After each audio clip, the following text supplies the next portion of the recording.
rights kodzero. As a believer, right yako haisi kungoatenda service odzoka kumba unamatirwa.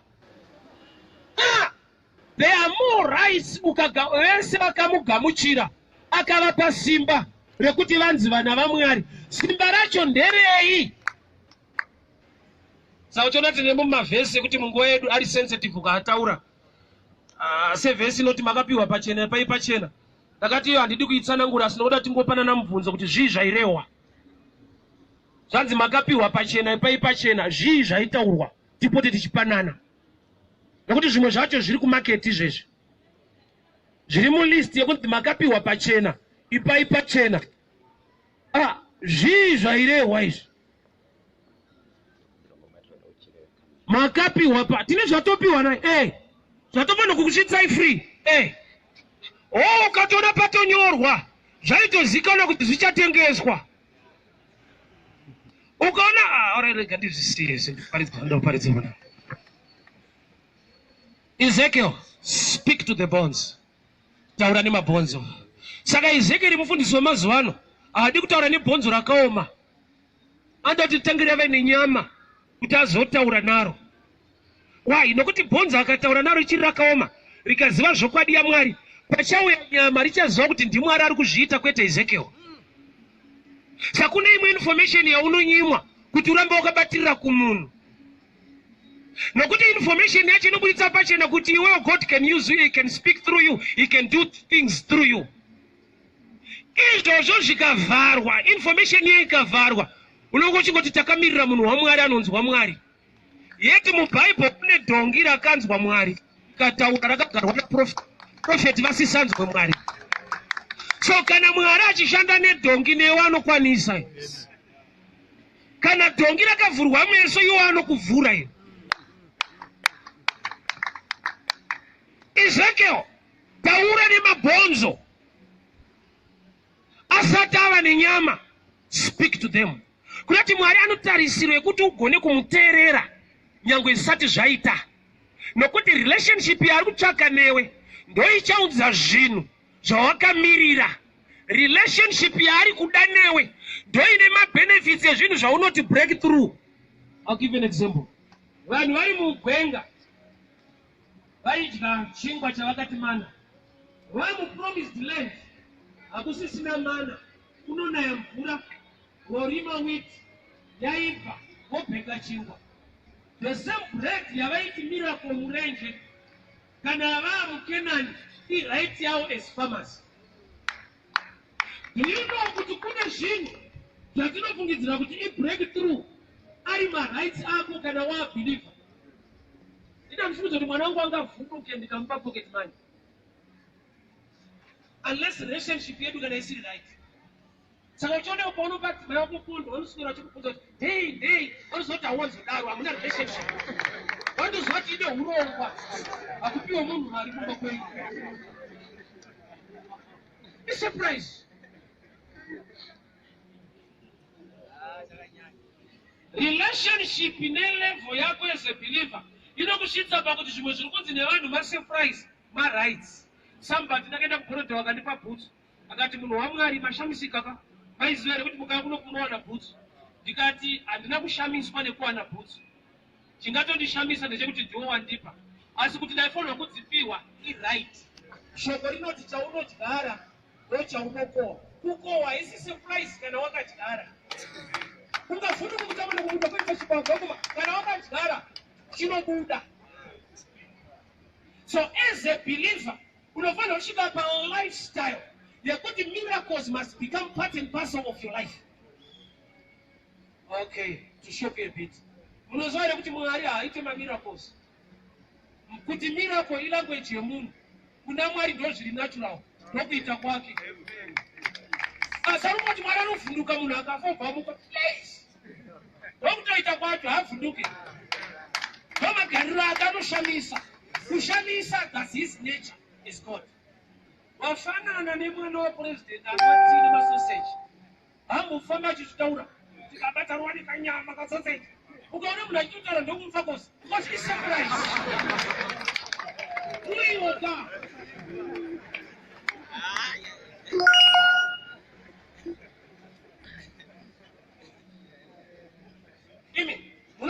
kuti inonzi prosperity Africa, my basic human rights for America. Kuwane pekugara isi breakthrough ikodzero yehumankind. United Nations pachayo kwete mweya muchene kana imwe church. According to United Nations, having clean water, kuenda kuchikoro, chipatara, pekugara, chekufambisa, zviri under group rezvinhu zviri basic for human life. For Africa, breakthrough. Noroyiwa kakuno kune mota.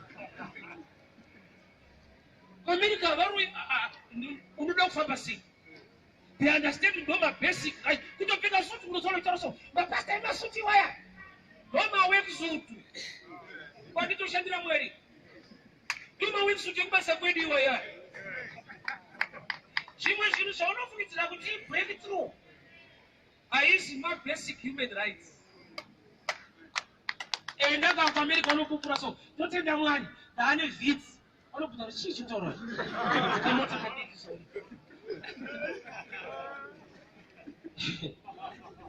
Hear me very well. Ezekiel, speak to the bones. I'm talking when I say speak to the bones. My bones are animal evangelist. I don't find what to say my bones. When I say to my life, every stage I will not jump. You know, kupa in attacking the future. I will not take some good in my ear. Kupa say to my home, we will pana. Unaita wakura. Unaita. Every stage you will not jump. It is valid in life. Why don't you go to Chasanga and Najokumberi? Josna would sit and a bit of Mashuri. Someone that you want to experience is the best teacher. Chinuchaoka come across long back. It's easy to deal with in the future. Because Gokore banana Nikadona. Next time you go on a Gokore banana and you don't know what it was Zombie donates and you have with. We never put in the Kawana a lesson Bukudona, so this is Sadoni. Sometimes you could donate, it's a privilege to learn something. No good to us, as long as the little donate, I want to put on stickers on my banana there, open the pots. Then I donate a Bokore banana, put on a quack and go to Palanga. What about a lesson in the future? You avoid the bills of bananas. So Ezekiel, Taura kuma Ponzo. What the doctor Wanaro? So there are times it's good. Why don't you show me so I don't know about. But there is a stage you need to know God. Such one is to know Him as God. But such a breakthrough to have a relationship with Him. Challenge Yatina in our times. They put you on one could have been change Kuna Matirwa. Of which one of Kuna Matirwa is right. But the greatest one of Wakuna Mata. Watch Anokuna Matira. Chakaita Kutashika Paleve, Kukuna Matira, Kunamata. I don't know Matira Banana. Akanamata, Chicago, Pura Pazera, which Akuna Matira. Unazaro teacher about teach one. Sachakaita Kutaz, teacher, Aka teach one. So you can get there. But that stage, you know, for the Pinda Mairi, Urarame Mairi. Relationship is the number one issue concerning now. Problem ya prodigal son. The Bible not adding it. Akafunga kuna baba. Bible arita akafunga baba. You know akafunga kuna baba. Luke 15:17. When he came back to his senses, not to the spirit, to the sense should be natural. You don't worship God through common sense. Bible and make sense, no make a faith. I no make a sense. When the Taura and the moon would be. I see sense faith. You need to believe that. Even what you're not to understand, I can't believe. You are trying to understand what you're supposed to believe. So prodigal son akafunga kuna baba. Kwete baba, the person. Kuna baba, the environment. Akati kudi, baba wangu kune chingwa. Baranda wedu wakati, kawanusia. Kuna hasi kufunga baba. Kune wanu wakauya kuna baba. Bati kwete no kuti wanga wada baba. Endo uchalangu wa language yauka na baba. Wanu na mwashikula pashi na kutawadi baba. Wanu timusani tore, semwana. Nongo dono kuchingwa. Isaini yekuti vakauya kuchingwa kwete kumbidzwe chingwa.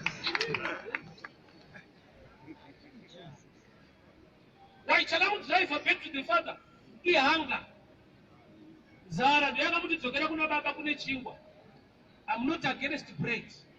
But I'm against bread kana yakubloka relationship. Nokuti chichaitika ndechekuti hasi wese akauya kuchaitika ari kuwana chingwa chacho kana breakthrough yacho. Saka vasina breakthrough toti kudii kwavari kana vese vakainga breakthrough kwasina. Nokuti to build a church it's easy, but to build people in the church it's not easy. Vamaona kuti inzwa kuvaka church kuri easy, kuvaka vanhu muchechi kwakaoma. Nokuti unoziva kuti anopiwa maiki achipupura muchechi haipiwe munhu wese wese, inopiwa vanhu vane matestimony vachiri mutesti havatenderwa.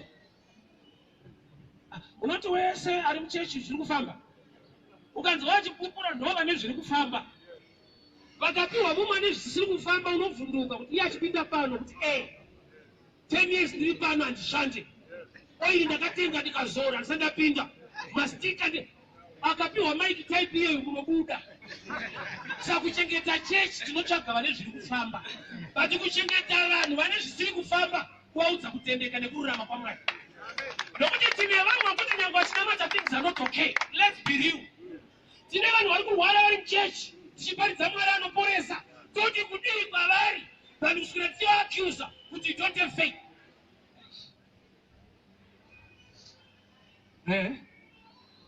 Tine vanhu vatiri kuaccusa you don't have faith. Vanhu vapora sei pano panopora vanhu. There must be a time yekuti munhu kana ari musituation yake, even asati awana breakthrough, anofanira kuva relationship naMwari despite challenges. Nhamo yataita ndeyekuti munhu wese akauya ari kuda breakthrough. Saka the more breakthrough paino delay, the more you change church than growing. Haukure muchinja chechi. Pazvakakunetsa una kutsvaka Mwari wakachinja chechi. Why you are still a baby? Uri kuenda ikoko kune vamwe vane zviri kufamba vachionera futi ikoko. Asa uzvizive. Chechi imwe neimwe ine vanhu vayo vane zviri kufamba. Kana unonzwa pastor wati tiri kwauya pano ndo last bus stop, pabus stop ipapo vachionera vanhu futi. Vanoparidzirwa ripi vari zviri kufamba vari kupinda chechi chaiyo. It's easy to build a church. It's not easy to build people. Ukada kuti chechi izare, unotaura zviri kuitika muchechi kwenyu. Kwauya pano ane nhingi wakauya pano zvikadai unoona kuti wow.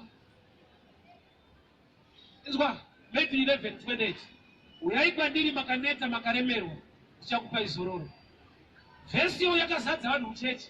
Ko kana wakaremerwa ungatadze kuuya open check uye muzorori 29 ndio chambo 29 inoti kuti takurai joki rangu nokuti rakareruka. Iyo 28 yati uyai muzotura, 29 yoti takura. Unozona pane nyaya. Ini ndaiti kutura mutoro ka. Ungouya nemutoro wako pana Jesu. Wosiya, wozorora. Kamba kunotodzi kuzorora, hakusi kutura mutoro, kuchinja type yemutoro. Iyo kaMatthew 11:28-29. 28 inoti vakaneta vakaremerwa uyai nemutoro yenyu ndichakupai zororo. 29 yoti takurai wangu. Saka kuzorora hakusi kutura, kuchinja chekutakura. Saka uchiona hausi kuzorora nokuti wakatura. Mikira chaada kuparidzwa mosha. Carry my yoke because my yoke is light. Kuti Jesu ane zvaanoda kuti uite, kuti we experience kurerukirwa. Iye anopa zororo, but zororo yake anoripa se assignment kana kuti mutoro, but type yemutoro wacho uri light. Kuzorora kwako kuri mukuita zvinotaura Mwari. Vafundisa havasi vanhu vakatumwa naMwari vari supernatural, vanenge vachiitira vanhu zvinhu panyika. No, vakatumwa naMwari to empower people so that they can grow and do things in the world. Secret yemufundisi nen'anga iri pakuti mufundisi anofanira kuudza vanhu chokwadi chese chiri mushoko vanhu vararame vakure vazive Mwari. N'anga ikangotaura chokwadi chese panopedzisira pane n'anga dzakawanda haite mari. Imagine waenda kunanga yakubata ruoko kuti yakuno mzukuru uyu ndo wemusano yakuno wanetwa kubasa ndo promotion yakuno uyu ndo wezvitsinga ikangodaro matunganga saka the more yainoramba ichidaro inogadzira location rwen'anga saka mari yake iri pakukipa masecrets ekuziva makwenzi. But to the priest now it's actually the opposite. I must show you Christ. I must teach you the truth. You need to grow and worship God on individual capacity. Ukaona kachingokipwa masecrets vakaipa masecrets akatyisa nguva refu ndosaka achidiwa. Jesu ari pamuchinjikwa akadanidzira nezwi guru mucheka waive mutemberi keteni rakatsemuka kubva kumusoro richia kuzasi. There is a reason for that I will explain. But the breakthrough yakaudzwa naJesu haana kudhila nepower chete, akadhila nenyika.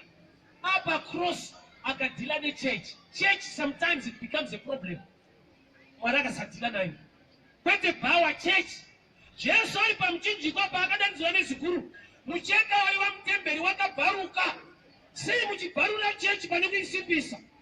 Kureva kuti pane zvimwe zvakasimbiswa zvinotoda kubharurwa.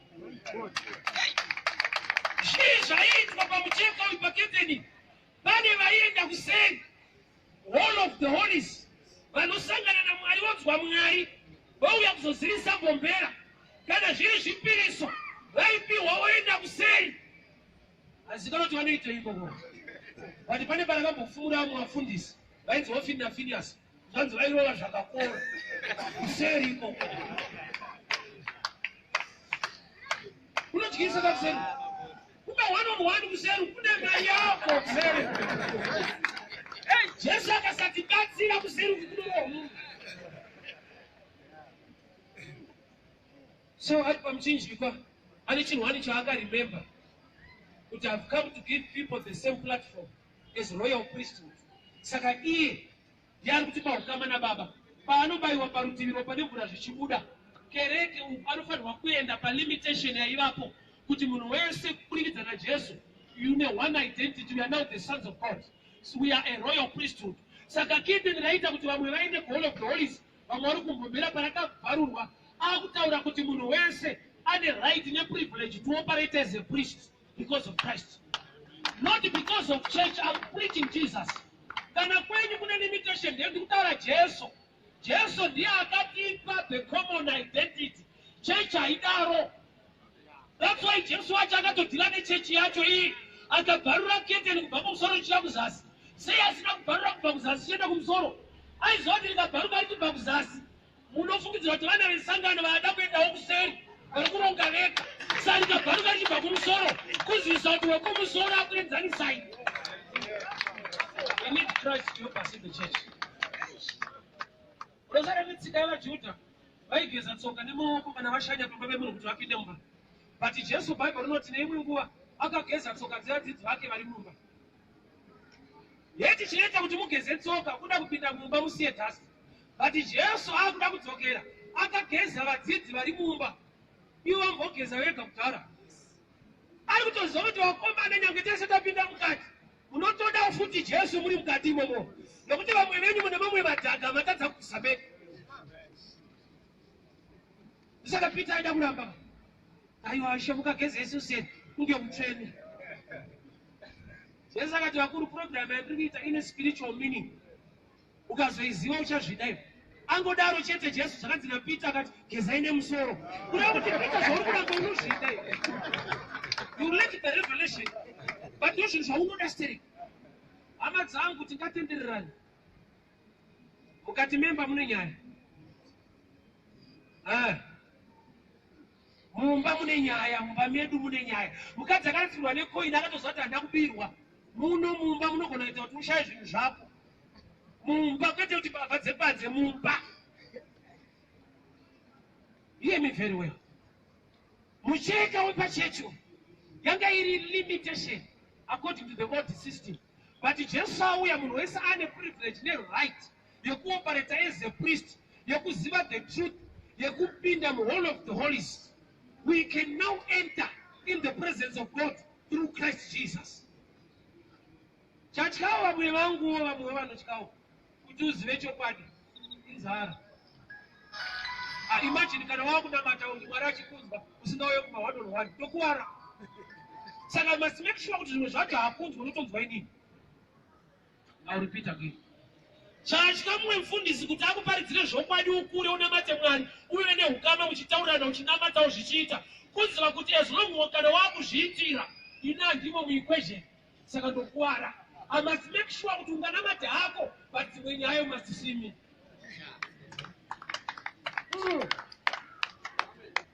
Manje panopaita nyaya mumwe ane cancer muzarabani haana 3 waye kuona munhu waMwari. Panotoda Jesu kusamuraketera. Jesu iye pakuopereka kwake zvanzi waitoshanda netsitsi compassion kwete receipt compassion. Akasikatarise kuti manyorese zvaingoti zvikamubata by compassion waiziva kuti amasidusa. Inzwa, if your God is in you, why do you fake it? Kana Mwari wacho ari genuine, why do you fake it? Be real, preach the truth. Iye ruoko rwake harina kupfupika. Even the locals vakasamucelebrata Jesus aberekwa haana kupiwa magifts nevanhu velocal. Vanhu vakabva nyika iri kure vakauya nezvipo zvake nekuti ruoko rwaJehovha haruna kupfupika. Can I preach this message? Yeah. Do you know it's your right kutonamata Mwari achikunzwa iwewe? Ni right yako. Mwari ndi baba wako iwewe. Une right yekutaura nababa wako iwewe, une right. Haasi mapositions zvigaro, i-right, ikodzero kuti mwana ataure nababa wake pamba ma-rights. Kwete kuti atakamirira anonzwa Mwari, iwe uchamunzwa rini ari baba wako? Amen. That's why ma-kingdom rights akashumirwa kuvanhu. People will be liberated, they'll be free. Bondage in Evangelist knows they are bound to church. Yet in that church, they are not bound with the truth.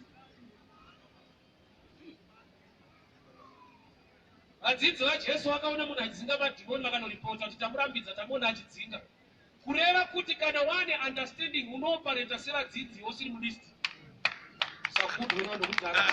Haana kumira kuti ndaujoina vakomana muri kwakandisoru. Ndishe nditawo chiteiti nditawo basa. Akaziva kuti haisiye magroup nemachechi. If you know the truth and believe in him, you can do it. Vadzidzi vakatobuda pachino tamuona achadzinga kwete achidzidzira achitodzinga. Vakuru zvenyu zvinogona kuita musingapinde nesu. Musina kubvira mauya kuzonyoresa kwedu munogona kuita zvinodiwa naMwari zvikafamba. Chikristu relationship hazvizvikwata. Mwari haiti zvemagroup. Sedunga munhu ukava relationship, you can do exploits. Yes. Tamuona achadzinga, tamurambidza. Aitodzinga achitoenda madhimoni but haasika palisti yoti hazvisi muzvikwata kana malisti. If you believe and know the truth, you can be saved. Yes. Vhangeri rinenge rapita kare mazuva ano renzvimbo. Munhu akapiwa mai kuti ndakatambisirwa nguva kwese kwadandiri ndakatambisirwa nguva kusvika ndasvika pano. Vanhu votombira maoko kuti ashuwa auya kwedu. It's not about the place, it's about the truth. Bible riri kuverenga kuAmerica, Washington DC, ndorinoverengwa futi kwekweta pana mapeji anobviswa. The principles of God haatye economy na-environment.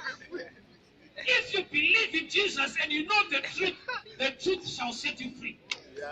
Not to the prophet, not to the pastor. You need the truth to be free. So the challenge we have in our time, the pulpit has become more dangerous. We are supposed to pull people from the pit. That's why it is called pulpit. To pull people. But we are pushing back people into the pit. Why? Because the truth is that we are relying on foot. We are not going to be vanhu vakaziva chokwadi havaende kun'anga vanomutora vega mushonga wacho mugomo. Saka make sure kuti vanhu vanofanira kuramba vachiva kwamufundisi havangopinda chechi tovadeny the truth. Kana vaakuda zvinhu zviri muna Mwari vanofanirwa kuona vanhu vaMwari. ende munhu wamwari haoneki mahara. Ende akati but vanhu vavari right time ngavadhure stereki kusvika wanamata. Wozokaramba wakashipa unafoto unoenda. Ngavadhure zvekuti wega unokwira kugomuka chishe ndiri pano. Ngavawedzere mari dzavo. Kuti tiwane type yavanhu vandokuda kukwadzira panapa. Vanopinza kuti ndinogona kuti namata mwari ende mwari anondida. Jesu wakandifira ndikanamata anondinzwa. Believe that. Hama dzangu kutenda kune simba. Ukasatenda kuti uri mwana waMwari, Mwari anokuda. Zvatopa unhu wazvidzvanyirira wega. God loves you. Chaakatumira Jesu pane relationship newe. Not through somebody, through Christ Jesus. Marizauti yazvinhu zvauri kuda sometimes are hidden. Kana waziva the truth and you can exercise the truth. Pese paunobatwa musoro unofanirwa kubatwa mukati memusoro. Mwari ari kuti vanhu vangu vaparara nekushayiwa ruzivo, kwete vanonamatira kuziva. Une zvinhu zvekuti ukaziva, you don't rely on anyone. You rely on Jesus. Looking unto Jesus, author and finisher of our faith. Ipapa tinoparidza kuti kuda cheche mufundisi wako asiraita ndiri kuti you have rights as a believer. Despite the prophet when you are very highly anointed, you have a right to talk to God. Azvisungisi iyo kuenda grade 4 hakusimupanduka kuimprova. Black and white TV haina color TV haina kumukira black and white. Yakangoya kuzozivisa vanhu kuti sheti red cheta hakusimumukirana. Kwesha tikaziva mahetsi edu so hatizoramba tichienda kwapasta anenge hafanire pastor wedu. You need to know the truth. Because better tinamatira nedzimwe nyaya than tinamatira nenyaya dzaunofanira kunge uchinamatira wega. Ndiri mwana mudiki ndikabvutirwa bhora, baba vangu vaiuya utsvaga mukomana wechanditorera wopopotera wobvuta bhora wondipa. Ndakura ndabvutwa ndakaenda ndikati latorwa, pavakadzoka vakaona atora wacho mudiki vakanongedzera inini vakati ukasadzoka ndaro ndokukuwadza. There time yekuti mwari wacho anotaiwa. You need to pray. You need to pray. Hey, hallelujah. You need to grow. You need to grow. You need to mature. Anonzi marights ako as a believer vashoma vanoaziva. Vazhinji vedu tinongopinda chechi. Tinavo vanhu vamwari, that's true. But iye mwari wacho anewe greater is the one inside than the one in the world. You have rights as a believer. And you need to exercise your rights. Une kodzero dzako dzaunofanirwa kuexercisa. Ukadzi exercise unopinda maproblems. Yet my rights acho aripo. Alright. I will not read but I explain. Unovereka Acts 16:25. Paul na Silas vari mujeri. Vakarohwa zvikuru but vakazobuda Mwari aita miracle. Vakuburitswa kuseni vakatanga kucomplain kuti matirova sei because we are also Roman citizens. Vanga vane mapepa ekuti they were Jews but also vane documents to stand as Roman citizens. Muna white muna arohwe before trial. Paul na Silas vakarohwa before trial. Vane mapepa anoprova kuti they were Roman citizens. Although they were Jews. Verenge nyaya isi. Chakaita kuti varohwe havana kutaura, vakangorohwa vakazotaura varohwa. Rights, they don't stand for you. But if you have rights, stand. Yeah. Mira utaure kodzero.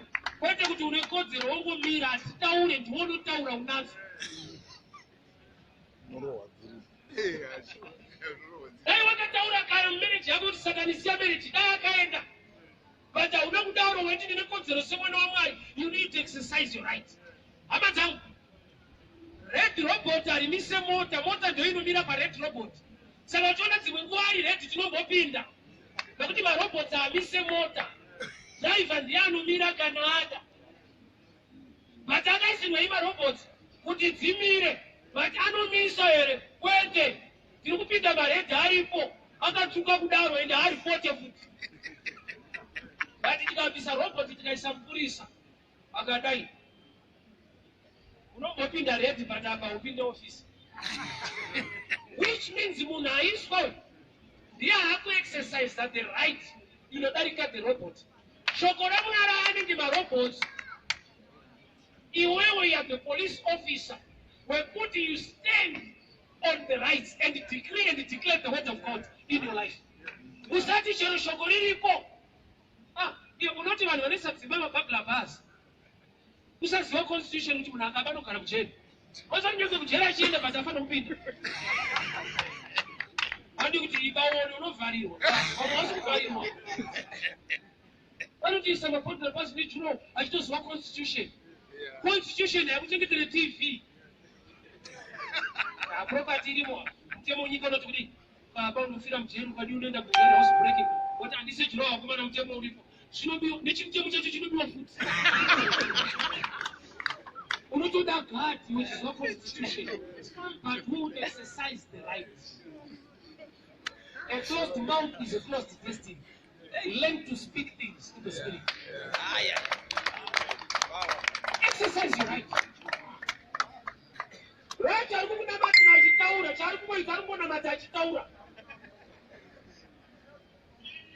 You need to speak. I'm sure my time is gone. But hear me very well. You have a right as a believer.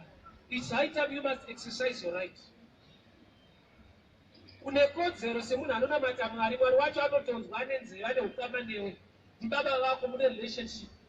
Usati tienda kwanhinga tidzwire Mwari. Grow. Pray. Talk to him. He's your father. Mwari haita zvemachechi, machechi ndio anotoita zvaMwari. Mwari anoita zvako iwewe. Miviri yedu itemberi yaJehovha, kwete chechi yedu, miviri yedu. Iwe utori chechi yake. Ari kuda ukama newe relationship. Problem yako idiki. Chakutadzisa kuti iye atende problem yako. Haagone kuatenda problem, asina kuatenda iwe une problem. I'll give an example. Ukapima msikana wachimfuko kuti ndakukuroora akaramba. Usafungidza kuti aramba kuroorwa. Aramba kuroorwa netype yako. Hakuna asikade kuroorwa. But kuno kuti asataroorwa kuti ndatokuroora, unonzwa achikukana. But ukauya after 2 years unoona akaroorwa. Zvakachena kuti airamba iwewe kwete kuroorwa. The person matters. Sabani bangu kuti zvaunoti Mwari vakuitire vanogona, but kutype yako havaite. Type yemunhu ine nyaya. Genesis 2 verse 5. Mwari havana kunaisa mvura panyika nyange vanga vasika miti. Ende miti haina kumbokura. Nekuti Mwari havana kunaisa mvura. Nekuda kwekuti kwanga kusina munhu unorima ivhu. There was no man to till the ground. So there was famine. Hakuna kunaya mvura. Kwete nekuti mugadheni hamuna zvinhu, mune zvinhu. But the same Mwari vanyima mvura. So there was no man to till the ground. The Genesis 2 verse 5. Genesis 1, 26, 27. God created man. Genesis 2, there was no man.